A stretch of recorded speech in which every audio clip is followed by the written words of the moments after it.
In this video, we will cover everything there is to know about sauna stones.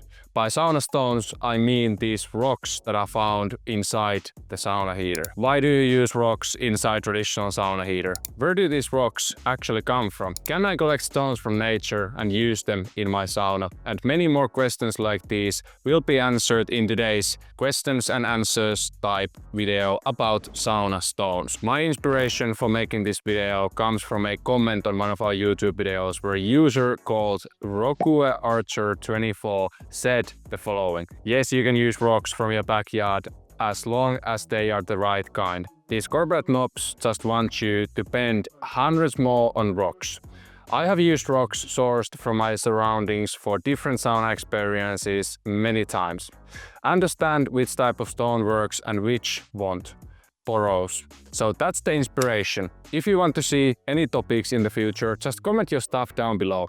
We read all your comments. I will be sure to address Mr. Archer's comment at the end of this specific video. My name is Veeti. I'm a Finnish sauna expert and founder of thesaunaheater.com, saunaconsultation.com and school community called the Sauna Society. Since starting my businesses back in 2022, I have helped thousands of US-based sauna builders make their sauna dreams come true. Let's get into today's questions and answers when it comes to sauna stones. So the first question we have is, why do you use rocks inside traditional sauna heater? The purpose of the stones inside the cage is to first absorb and then release thermal energy.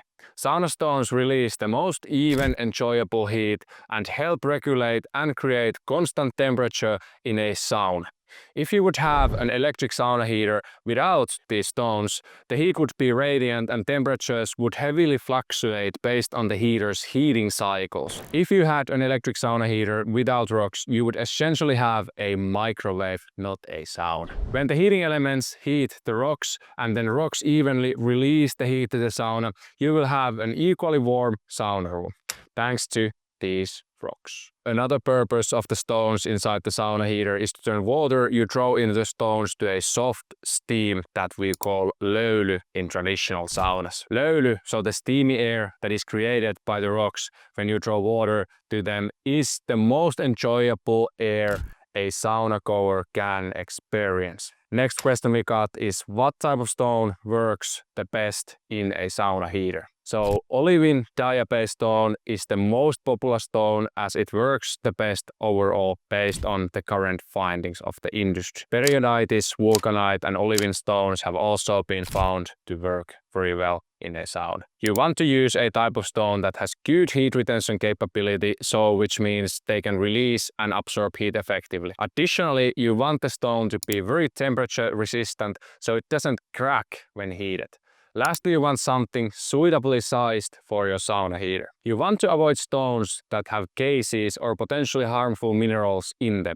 If you heat a stone that has sulfur compounds in it, and many stones found from the nature do, heating these stones will release toxins to the air and potentially harm the sauna structure and sauna goers. Third question, where do the stones come from?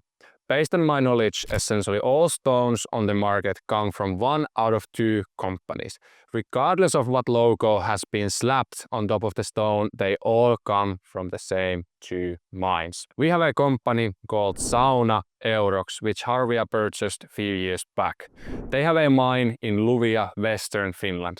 This mine produces most sauna stones in the world. Then we have what is called Seppälän Kiuaskivet, which is the second largest sauna stone manufacturer located in Eräjärvi, southern Finland. So regardless if it's Hulme stones, Harvia stones or whatever stones, it has been produced by one of these 2 companies.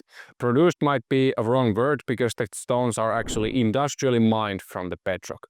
Then someone just slapped a logo after the box comes out from one of these 2 factories, and then it's called Harvia stone or Hulme stone or Saunum stone or Americ stone or whatever you want to call your rocks. So the next question we have is, can I collect rocks from nature and use them in my sauna? And the answer is yes and no. So these stones sold by commercial vendors do come from nature Yes, these stones are typically industrially mined from bedrock, as I said before, and tested to ensure there is no compounds or harmful chemicals in them, ensuring they can take the heat. I might throw our partner under the bus here, but some years back, Hum tried to source their rocks from Turkey. These rocks got famous because they broke after a few times of heating them, and they caused burn marks to people's floors after breaking into pieces and falling out of the Hum cages. Since then, Hum has learned their lessons. Since then, the supply chain has learned its lessons, and all of the Hum stones, or the boxes that have Hum stones slapped on top of them, nowadays come from Saunahealth or Seppälän Kiuaskivet, these two companies in Finland that I mentioned before. It's not that Turkey would have a different bedrock or that you can find suitable stone from Turkish mines. It's just that I guess Finns are more experienced with how to mine and where to get correct type of sauna stones and how to extract them from the ground. Next question we have is, can I pour water onto the rocks? So you not only can, you absolutely should. That's how löyly, the best air in a sauna, is created. As a warning, if the sauna is incorrectly ventilated or designed, pouring water onto the rocks won't create proper löyly for you to enjoy.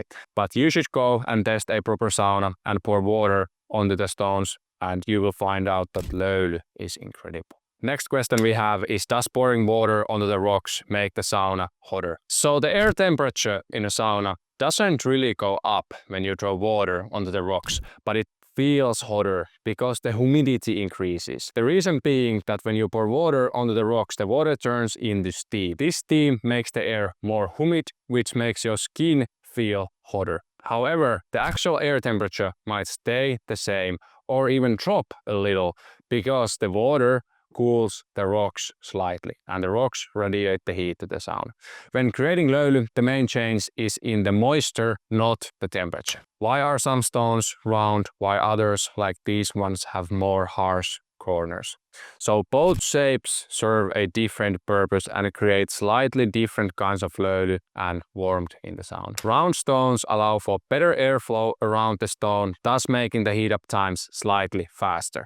On the other hand, round stones don't have as much surface area as harsh corner stones do, nor do they have areas for water to get caught into before it turns into löyly. That's why heaters with more stones typically use round stones, while heaters with lower rock capacity utilize more harshly shaped stones like these ones. Are big rocks better than small ones? No, they are not. You should select the size of the stone based on the size and shape of the heater. If you use too big stones, they might get packed too tight and damage the heater. Too big of a stone also might not get hot enough and create proper steam. On the other hand, if you use too small stones compared to the heater size, the stones might get packed too tight, which leads to air not flowing in the heater and thus sauna heating super slowly or not heating at all. Lucky for us, the sauna heater manufacturers do inform consumers on suitable stone sizes for their models. Do I need to change my sauna stones regularly? Finnish say that if the sauna heater is the engine of the sauna, rocks are the engine oil. Just like engine oil, rocks are essential, long-lasting, but wearable part of the sauna heater. It's impossible to give a definitive timeline on how often you want to change the sauna rocks, but if you use the sauna multiple times a week and want the most optimal experience, it's said that you should change at least the most worn rocks once every single year. When the rocks are constantly heated and then cooled down, plus thrown water onto, and that water always contains some kind of extra minerals, their ability to absorb heat slowly goes down over time. The older the rocks, the longer it takes to properly heat the sauna, and the worse löyly you will get. Most Finns are very lazy and change their rocks. Maybe only once they truly break, or every 4 to 5 years. I have not changed my rocks once, and I have had this current sauna here at the office for like 3 years now.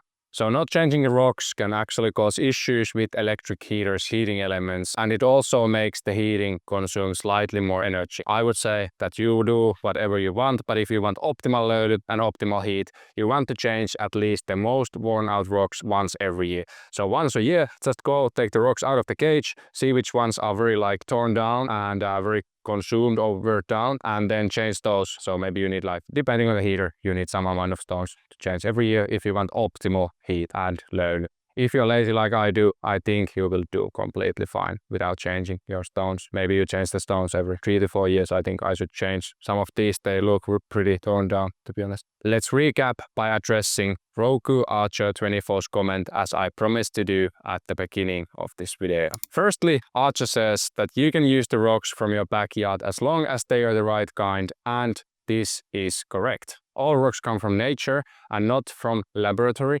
so someone must have a backyard with some suitable vulcanite or olivine diabase stones. Next, he says that these corporate knobs just want to bend hundreds more on rocks. Well, that's not true, since at least my companies ship the sauna heaters for free and the sauna rocks for free in the continental US. We actually lose money with every box of stones we sell. We would much rather sell the sauna heaters for you guys without these rocks, but it's just like a necessary hit that we have to take, because most of you guys, to be honest, don't have suitable stones for your sauna heaters on your backyard, and even if you would, they wouldn't be suitably sized and shaped for the specific heater. So you would do a lot of damage probably to your health, to your sauna and to your sauna heater if you would use rocks that you find from your backyard. Even though, as said, someone's backyard must have suitable types of stones, because the stones come from the nature. Also, since the rocks are imported to the US from Finland, they have caused us massive pain multiple times when things have gone south